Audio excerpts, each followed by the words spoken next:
E podemos, acho que dar como oficialmente aberto o início dos seminários aqui nessa parte final da disciplina.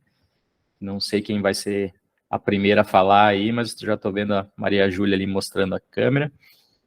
Pessoas, por favor, quando vocês forem fazer a parte de vocês, puderem falar o nomezinho, porque acho que a gente vai estar olhando a tela aqui, aí só escutando o som, às vezes é difícil de saber quem está falando.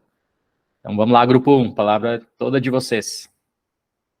Oi, gente. Então, para poder começar, eu sou a Maria Júlia. A gente escolheu falar de uma síndrome por conta de um caso que eu vi no HU, no meu projeto de extensão, e é uma síndrome rara que a gente nunca tinha ouvido falar.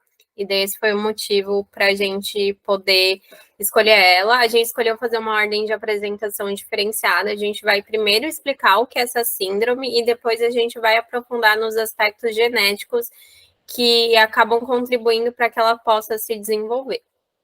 Bom dia, pessoal. Meu nome é Viviane e eu vou falar um pouquinho sobre a caracterização da síndrome. Então, ela também é conhecida como a síndrome de Breckman-Land, que foi descrita inicialmente em 1916 pelo médico Breckman e posteriormente detalhada em um artigo de 1933 pela pediatra Cornélia de Land.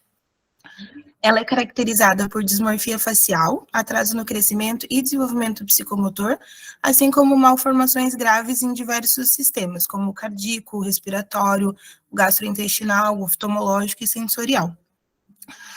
Alguns indivíduos, eles também podem apresentar lesões cerebrais, que estão relacionadas ao atraso no desenvolvimento, e as alterações neurológicas características da síndrome. No aspecto físico, os indivíduos afetados pela SCDL, eles podem ter baixa estatura, baixo peso ao nascer, microcefalia e anomalia nos membros superiores.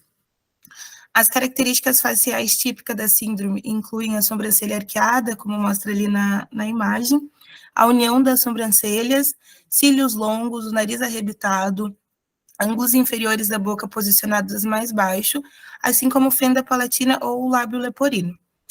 Dentes pequenos e espaçados e pescoço curto também fazem parte dessa caracterização facial.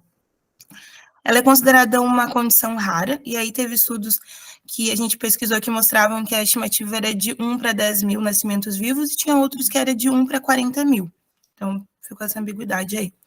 Ela não apresenta uma predileção racial, mas ocorre ligeiramente mais em mulheres. E ela está associada a mutações no gene NIPBL, assim como no SMC3 e SMC1A, além de anomalias nos cromossomos 5, 10 e X. Pode passar. Então, como essa síndrome ela abrange uma ampla gama de manifestações clínicas, os graus podem variar também, e elas podem ser classificadas em 3 graus. O tipo 1, que é o mais clássico, que é caracterizado por um conjunto mais amplo e acentuado de características físicas e deficiência intelectual significativa. As alterações faciais e esqueléticas acontecem desde o nascimento e existem problemas de crescimento pré-natal, atraso psicomotor moderado a profundo e malformações que podem resultar em incapacidade severa ou morte. Na tipo 2, é bem próximo das características faciais e esqueléticas semelhantes ao tipo 1, mas com anomalias esqueléticas menores, que vão se tornando mais evidentes ao decorrer da vida. Também tem ausência ou pouca malformação.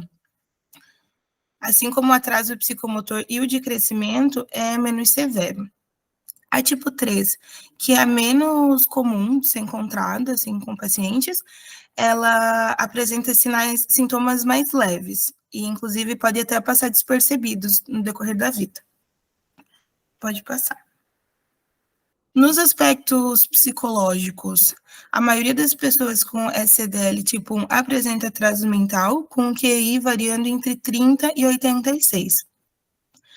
Os pacientes eles também enfrentam problemas cognitivos e têm dificuldades na aprendizagem. Relacionada à manifestação da fala, ela varia bastante de paciente para paciente. Alguns conseguem falar, enquanto outros têm dificuldades bem profundas. Em relação às crianças com SCDL, elas tendem a ter um temperamento difícil, ciclotímico, que é a variação muito rápida de humor, e imaturo. e podem ser compulsivas e ter certas fixações ou obsessões em comum.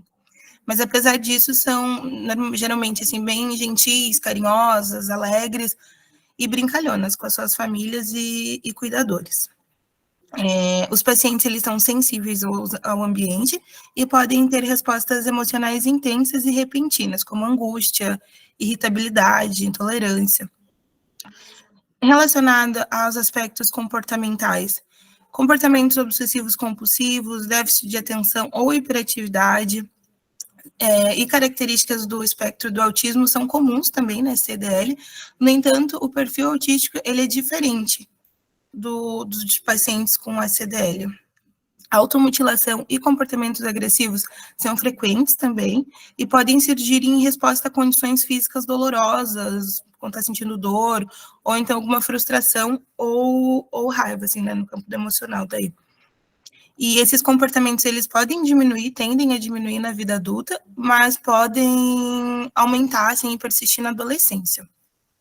Agora eu vou apresentar, meu nome é Helena, pode passar. Então, como a Viviane trouxe, as pessoas com a síndrome de Cornélia-de Lange possuem características fenotípicas diversas.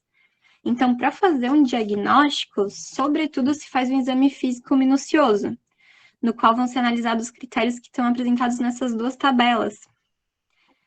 Cada um desses critérios, ele equivale a uma pontuação, que vai ser usada para fechar o diagnóstico e as diretrizes do acompanhamento. Ali na primeira tabela estão os sinais cardinais, cada um vale 2 pontos, e na segunda tabela os sinais sugestivos, que valem 1 ponto. Se o paciente apresenta características que somem entre 4 a 8 pontos, sendo que uma delas precisa ser da tabela 1, aí sim fica indicado fazer o teste molecular para confirmar o diagnóstico. Pode passar. Nesse teste molecular de uma pessoa, né, com a síndrome, podem aparecer mutações em alguns genes, que são os que estão indicados ali no slide. Mas o mais comum de aparecer é a mutação no primeiro gene ali, que é o NIPBL, que é o gene que a gente está focando no nosso trabalho. E de acordo com os artigos que a gente pesquisou, também teve essa variação, como a Viviane trouxe, cada artigo fala uma coisinha, mas em média, dentre 50% a 80% dos casos dessa síndrome, aparecem mutações nesse gene específico. Mas vale ressaltar que a ausência de mutação nesse gene não exclui o diagnóstico da síndrome. Pode passar.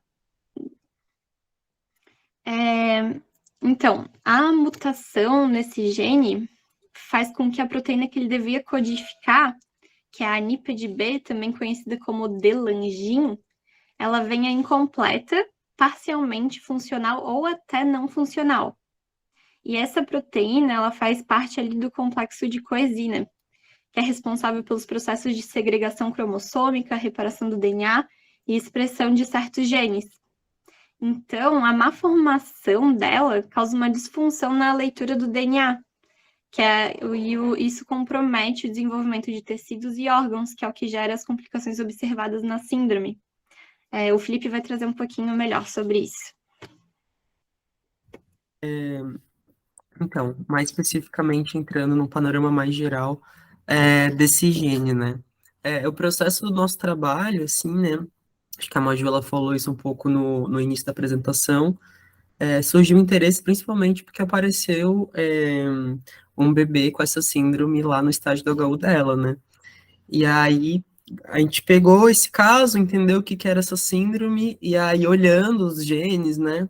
A gente viu essa maior recorrência do gene NIPBL, né? E aí, de fato, né, esse gene, ele fica localizado no 5º cromossomo, e ele tem um papel muito importante, porque ele fornece instruções para a produção dessa proteína, que se chama delangin.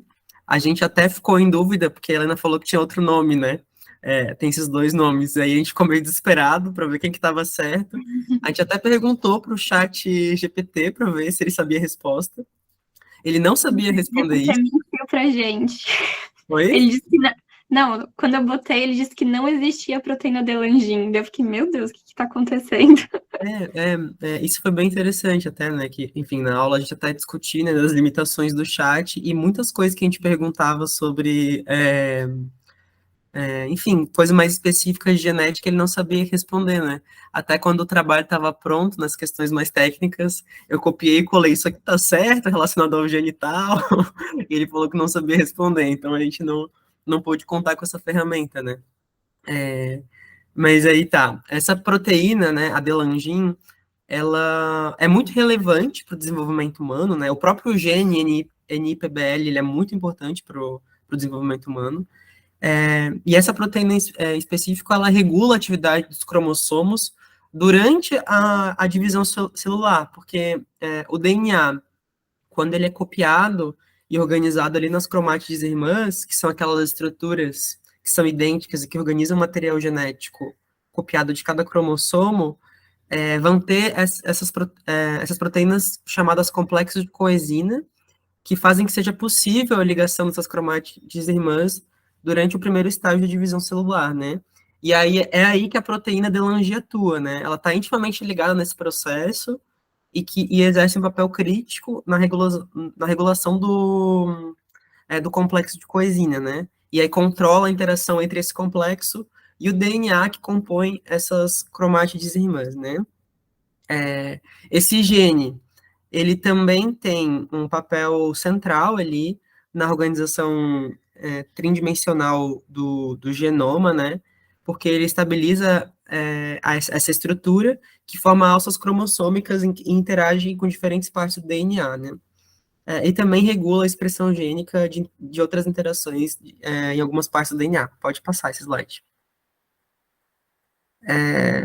Ele também tem uma relação com essa enzima, que é a HDAC, que é a histona desacetilase endógena, que ela realiza modificações ali nas histonas, que são proteínas associadas ao DNA, que influenciam essa parte estrutural do genoma, né? E aí, entendendo isso, né, mutações relacionadas a essa síndrome iria alterar todo esse processo que eu falei, né? Pode alterar, né? E que gera complicações ali naquele indivíduo, né? Então, essa má formação congênita e essa deficiência tanto no desenvolvimento físico e cognitivo está relacionado com o mau funcionamento desse gene, e essas mutações, elas, por sua vez, estão associadas com a síndrome de Cornélia de Lange. É isso, pode passar. Então, agora a gente vai falar um pouquinho mais sobre os dados genéticos desse gene, do que a gente tirou lá do GBank. Então, peraí, que não tô passando. Para a gente poder começar, o símbolo oficial do gene é NPBL, né? O nome dele é Coenzym Loading Factor. Daí ele é exclusivo do Homo sapiens, como a Vi e o Fê já falaram, ele está muito relacionado com a questão da gente poder ter a codificação de proteínas. A gente viu lá no final, quando a gente entrava na página do GBank, ele falava onde ele se expressava mais, aí teve uma expressão significativa na parte da tireoide e da medula óssea, como a gente falou que a gente ficou em dúvida, ele tem outros nomes, que são os que estão indicados ali na tela, então ele também pode ser conhecido como CDLS e IDN3, mas o nome oficial, que daí está no GBank, outros sites que tem o banco de genoma, a NPBL, ela é codificada por genes humanos, a gente viu que ela desempenha um papel importante ali na relação com as cromátides irmãs, como o Fê disse, e ela também pode ter uma atuação ali na parte do reparo do DNA, que foi aquilo que a gente tinha conversado em aula, que é quando acontece uma mutação, alguma coisa errada, a gente tem recursos para poder tentar reparar aquele erro. E daí, quando a gente tem uma modificação nesse gene, acaba não conseguindo atuar tão bem ali. E daí, mutações nesse gene podem acabar resultando na síndrome, como a Helena falou, ela não é necessariamente uma coisa obrigatória, porque ela pode ser causada por outros genes e por mutações em outros cromossomos. Mas esse específico que a gente está falando, ele se localiza no cromossomo 5, ele é o braço curto do cromossomo, a região que ele está, na região 1, na banda 3 e na subbanda 2. Ele tem 48 exons, está bem pequenininho para vocês, mas é esse gene aqui em cima que a gente estava olhando. Ele tem 45 introns e ele tem 189.645 nucleotídeos, ele é bem grande.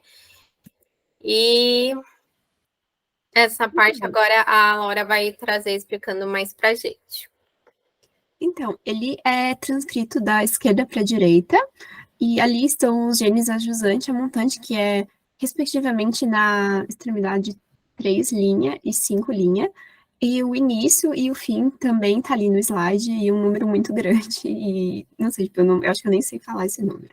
Pode passar, amiga.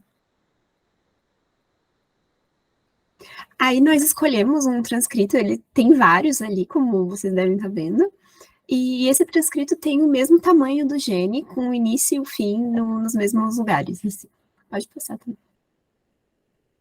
Aqui são as bases primeiras, né, dos nucleotídeos. Pode passar. E nós fizemos a correspondência com o RNA e os aminoácidos. Os primeiros aminoácidos são metionina, prolina e arginina.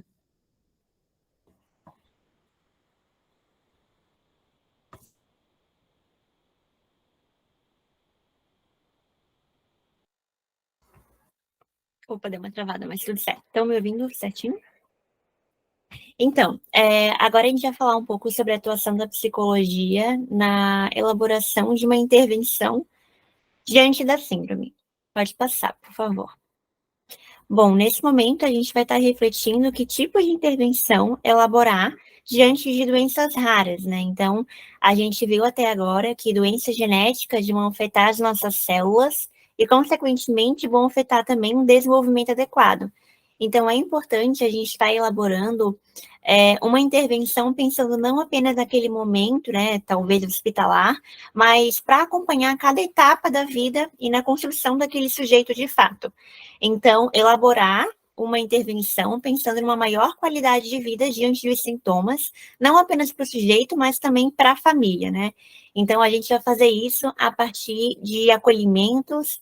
Não, primeiro a gente vai fazer isso, desculpa. Primeiro a gente vai fazer isso primeiro com a anamnese, que é o primeiro contato quando a gente estabelece o vínculo com o paciente, e aí sim a gente vai fazer o acolhimento, porque tem algumas revisões, né, na literatura que vão estar apontando índice de depressão entre os familiares, então é importante a gente acolher também toda aquela compreensão que as pessoas têm, né, diante da síndrome. Como a gente falou, é uma síndrome rara, então quando surge, acaba ocasionando, assim, uma desorganização na vida das pessoas, né, de hábitos, de identidade, e o não saber também causa muito sofrimento para as pessoas. Então, a gente tem que fazer um acolhimento com uma escuta qualitativa e também orientar para os cuidados paliativos. Não apenas isso, mas quando a gente está junto numa equipe multidisciplinar, né? Quando eu falo isso, eu estou dizendo uma equipe com nutricionista, fisioterapeuta, médicos de diferentes áreas.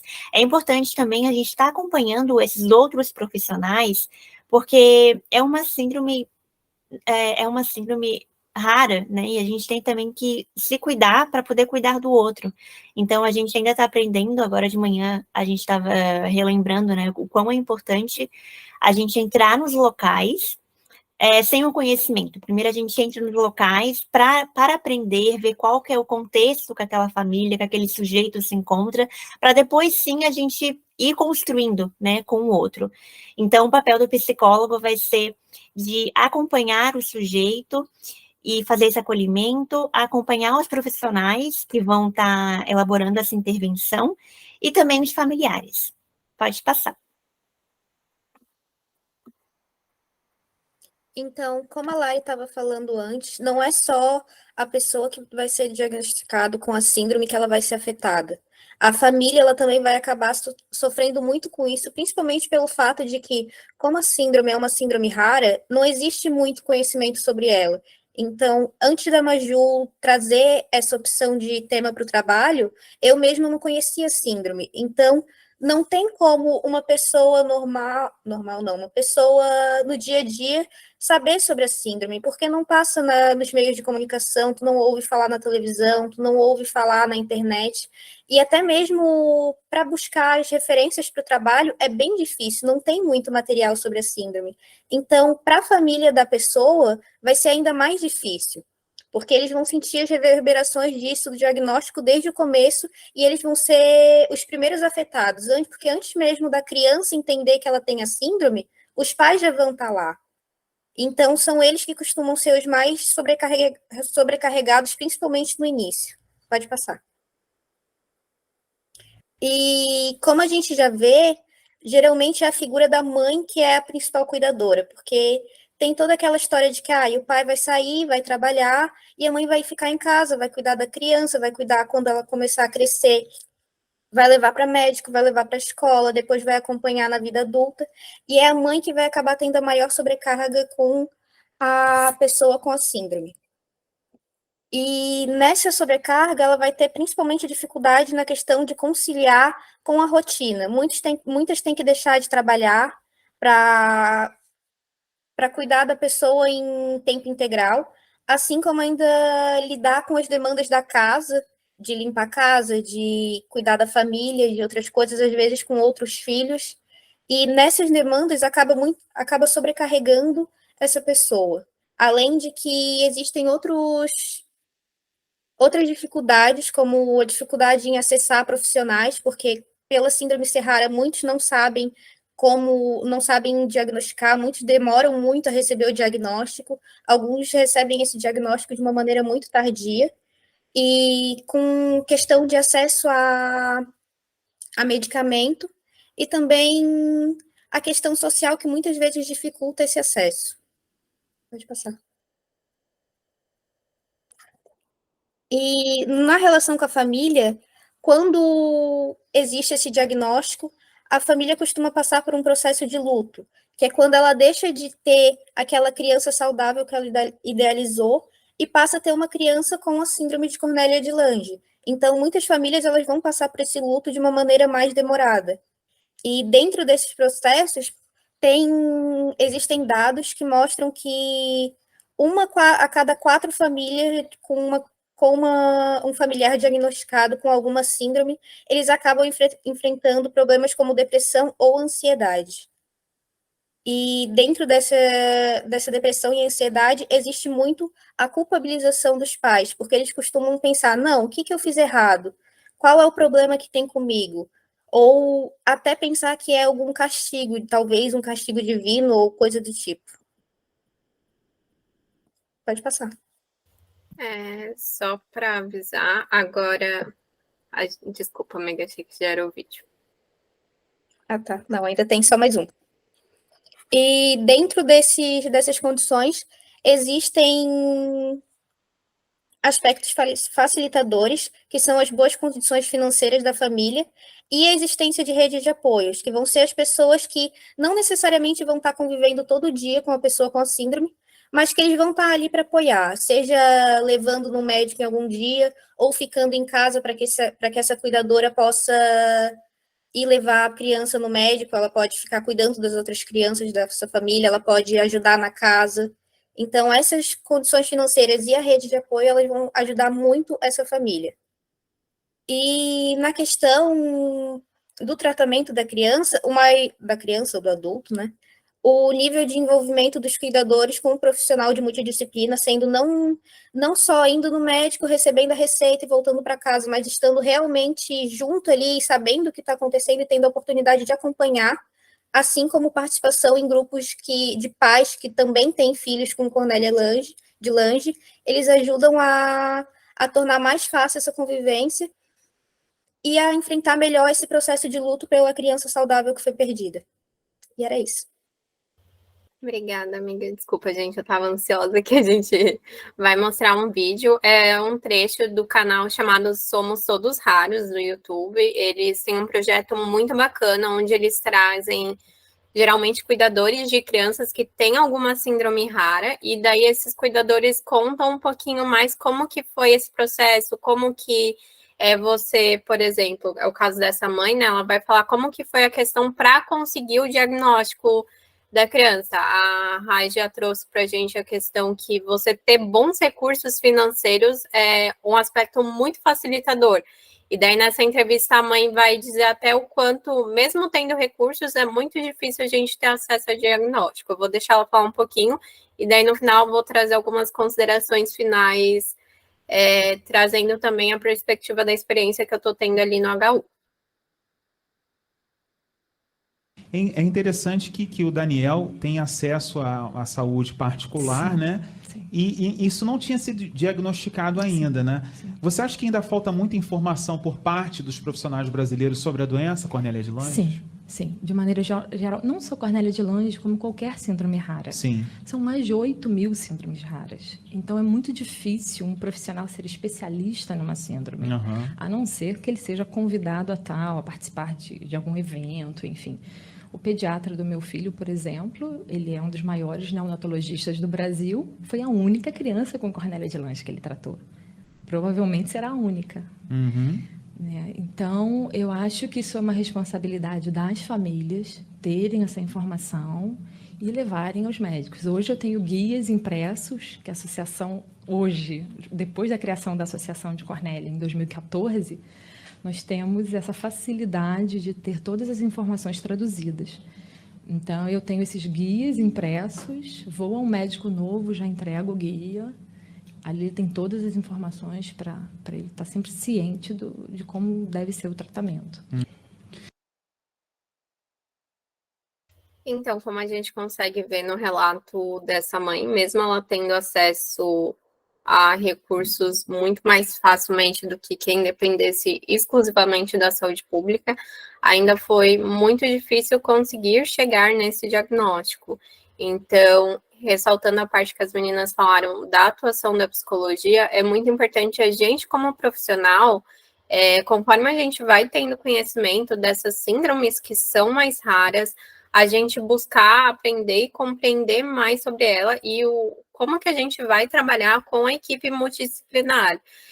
Agora, trazendo o caso da criança que está internada lá na HU, ela tem 3 aninhos, ela vai fazer 4, e ele está internado porque a síndrome Cornélia de Lange nele afetou muito a questão gástrica, então ele precisa fazer o uso de sonda alimentar, e agora vai fazer o procedimento para passar a sonda direto pelo abdômen para chegar no estômago, porque afeta muito a vida diária dele ter aquela sonda, tanto que ele estava internado, ele teve alta para dar o tempo para fazer o procedimento, e daí ele brincando com o irmão em casa, que ele tem um irmão mais velho, a sonda, ela saiu, e eles tiveram que ir para a UPA, então pensa que toda a rotina da família, ela é transformada, então, o irmãozinho dele é mais velho, né, e a mãe, tipo, tá, do nada a gente tá aqui brincando normal, a gente tem que correr para a UPA, para o hospital, para poder estar ali atuando, então são impactos e tem reverberações muito grandes,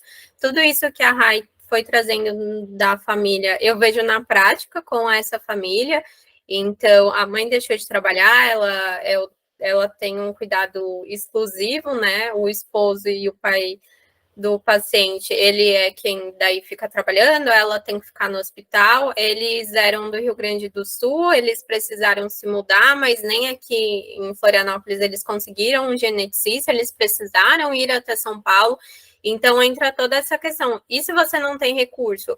E daí foi muito importante o último ponto que a Rai trouxe, deixa eu só voltar, eu acho que está nesse slide, que é você poder ter contato com outras crianças e outras famílias que têm filhos com Cornélia de Lange, porque um dos principais aspectos que a mãe dele trouxe é que, tipo, para ela foi muito difícil não saber, não conhecia, é diferente, por exemplo, você ter um diagnóstico que seu filho tem síndrome de Down. Você conhece outras crianças que têm síndrome de Down? Ela nunca tinha ouvido falar sobre isso.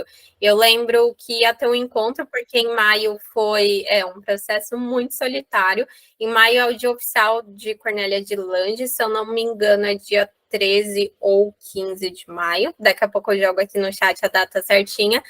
E eles iam ter um encontro, se eu não me engano, era em São Paulo, e a mãe falou isso, que ela estava muito triste que eles não iam conseguir ir por conta da internação, por isso, porque é um processo muito solitário, as pessoas não sabem, as pessoas têm um olhar muito limitador para a vida que uma pessoa com Cornélia de Lange vai ter, então você ter outros pais, você ter outros cuidadores que mostram como que vai ser lá na frente, porque o filho dela ainda tem 3 aninhos, né? Tipo, é importante para todo esse processo. E é basicamente isso que a gente tinha para trazer. Eu não sei se É os interessante colegas têm mais alguma coisa para poder acrescentar.